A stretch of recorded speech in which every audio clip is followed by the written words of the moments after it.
What's going on, everybody? Ratchet Wrench is back for another video, and today we have some S3 mods. I know this is fairly quick. We just got this S3 about a week or two ago, and we're already modding it. As always, you know, we always got to put our spin on it. But today we're going to be installing the CTS Turbo Intake along with the CTS Turbo Inlet piping. So it's going to be a super easy tutorial. This is our first mod for it. We did do a blow-off valve. Not too satisfied with the results, so I'm not even going to end up putting that video up, but I'll show you where that is, and I'll even insert a sound clip.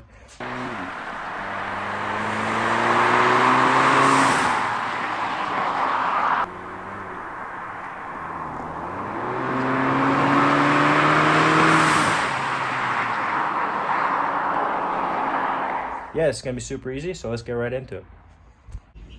Alright guys, first off, I just want to explain I'm not sponsored or affiliated with anything to do with CTS Turbo. I just personally chose them because I ran them on my Mark V GTI. Really like how they performed, how it sounded. It gave a little bit of a sound to it. Not much, but it did.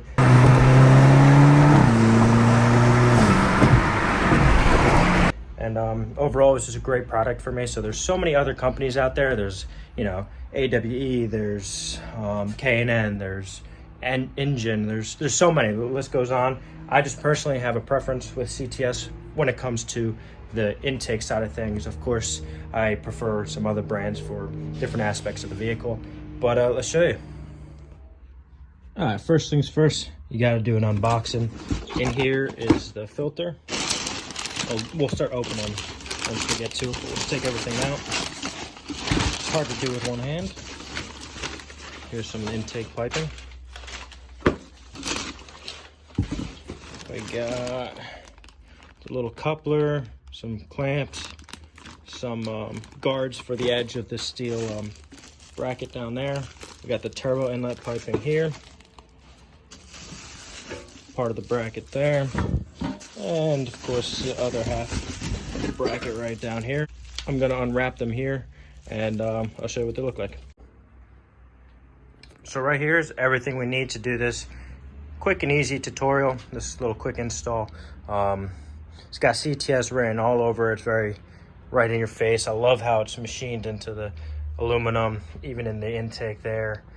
But yeah, that's it. There's not much to it. Like I said, you got the this is where it kind of channels the air into to force it into the turbo. We got the coupler, the turbo inlet piping, the pipe, the intake itself here. This is a dry intake, it's not an oiled one. You got all the little hardware and gadgets there, so we're gonna head over there and start disassembling this stock one and go with the brand new one. All right guys, so this is the stock setup here. As you can see, like I mentioned before, that red little spacer there is just a little atmospheric blow-off valve. I'm not too satisfied with the results. Also, I am running stock components. I don't think it's forcing as much air in there, so it's not giving that really loud, distinct kind of whoosh noise. But yeah, so this is the stock air box. Pretty ugly looking, really easy to remove. Just take this off. This will come out of the little grooves here, and the other one, I don't know if you'll be able to see it, is down there, and then there's one under. But yeah, and then we'll start working our way back here. You don't have to disconnect the battery for this. You're not really working with anything electrical, so don't really go nuts. You can if you want. I am going to take this engine cover off just to clear up some access for us, so I'll take that off now. Engine cover's off. I am going to start right here by taking this thing off. You could use pliers, or I highly recommend getting yourself these they're like the hose clamp remover pliers. They have little grooves and channels to lock in this so it doesn't spring back, because this is under spring tension, so you just want to be careful it doesn't shoot off. Yeah, but you could use, you know, regular pliers. I just prefer this. It's a cheap solution. It's safe. I'll link it down below if you guys want to get it, especially if you have a German car. You have this Audi S3, any kind of German car, they use these clamps, so this is a good tool to have. But I'll pretty much, you could either go on angles or you could go vertical like that.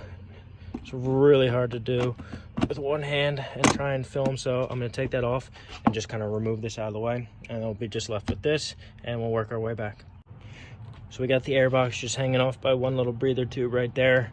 But look at all this space that thing really takes up. The new CTS one is a more sleek design and kind of gives you more room to play in there if you really have any desires to.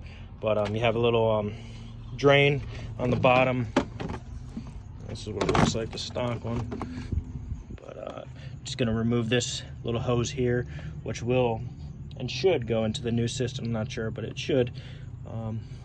Yeah, so we'll take that off, get this out of the way. And then back there is a little 7mm down there, or you could use a flathead. Just unscrew that. This whole pipe will come out. Then we'll have access to the turbo inlet, which is only held in by one bolt, a couple hoses, or actually just one hose, and then a connector here, and then that's out. This is a super easy tutorial, quick performance gains, and some noise to it.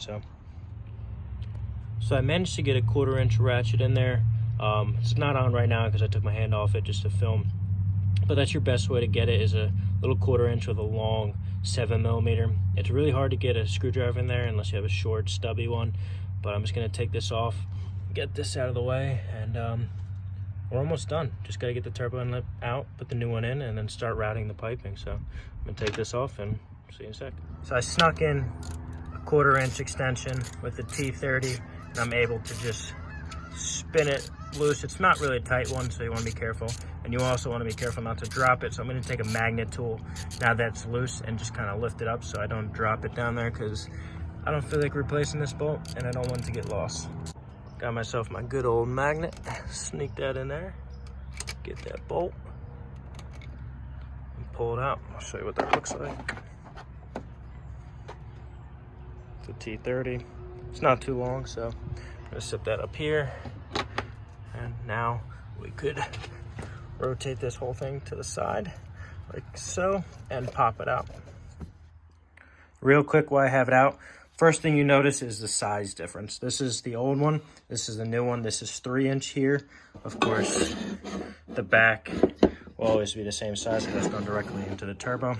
But you got plastic, now you got aluminum. So the real purpose of the turbo inlet piping is to just help the turbo breathe better, and it's really giving them increased airflow, so it's going to help it spool quicker. It's going to change the noise just a little bit, not much, but it will change the noise. Other than that, there's really not too much to it. I'm sure you could really find a bunch of other you know, facts and stuff about it, but I'm not going to go into that. This is just the install. But we got the plastic one here, get that out of the way, and we got this brand new aluminum. I'm going to clean that up, place it in. Man, I just can't believe the difference. Look at that. Short and stubby, but wider. All right, so I'm gonna put this bracket together. It's fairly easy. As you can see, there's 1, 2, 3, 4, 5, and then there's matching ones on the bottom piece here.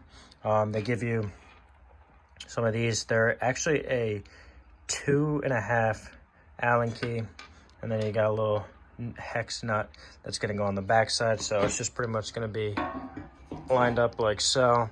Tighten them down, and I'll show you the finished result. So right here is the finished result.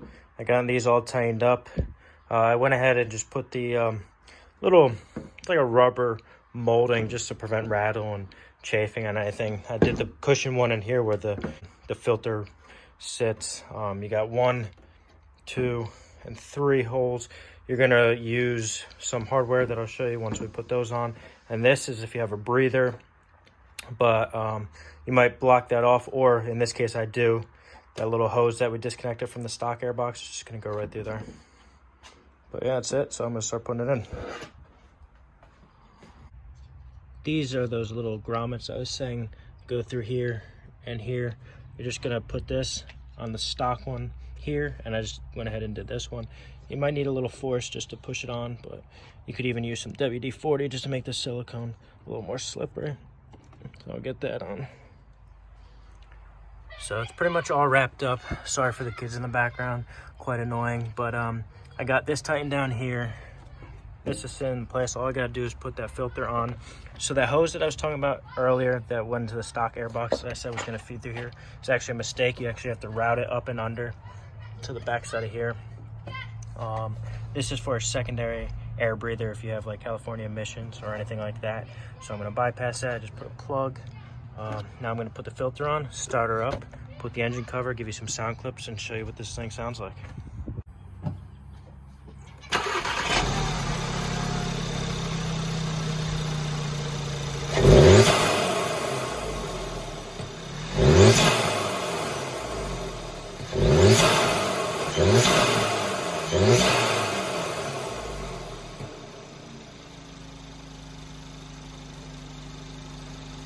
Alright guys, so that's a wrap for today's video. We hope you enjoyed. As you can see, that really changed the tone of the engine bay and really is going to give it some performance, of course, to the crank. When you dyno it and stuff like that, and tune it, it will all factor in and really give you the horsepower. But that's a wrap, so please give it a thumbs up. Make sure to subscribe, comment, and like, and we'll see you in the next one. Peace.